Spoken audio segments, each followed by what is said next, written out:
श्री आबा सैयद रहुला,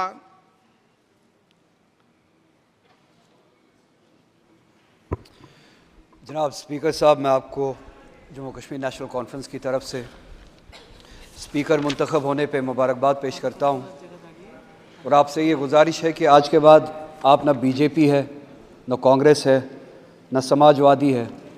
आज के बाद सिर्फ आपकी एक ही पार्टी है, आईन Hind, the constitution of India. उम्मीद है कि आज के बाद आप उसके कस्टोडियन होंगे और इस हाउस में, जिसे जमहूरियत का सबसे बड़ा इदारा कहा जाता है, जमहूरियत की मिसालें होगी। इस हाउस में आपको इस बात से याद रखा जाएगा कि क्या आपने ट्रेजरी बेंचेस को मजबूर किया अपोजिशन का सुनने के लिए, या आपने अपोजिशन को खामोश किया। आपको P20 के लिए याद नहीं किया जाएगा, आपको याद किया जाएगा जब इसी ऐवान में एक मुसलमान MP को टेररिस्ट कहा गया क्योंकि वो मुसलमान है। आपने उस आवाज़ को, उस नाजायज़ आवाज़ को कैसे खामोश किया, या आपने उन आवाज़ों को उठने दिया।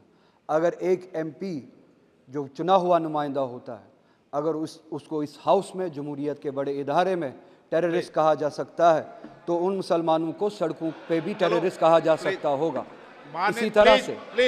इसी तरह से ऑनरेबल स्पीकर, एक मिनट बैठिए।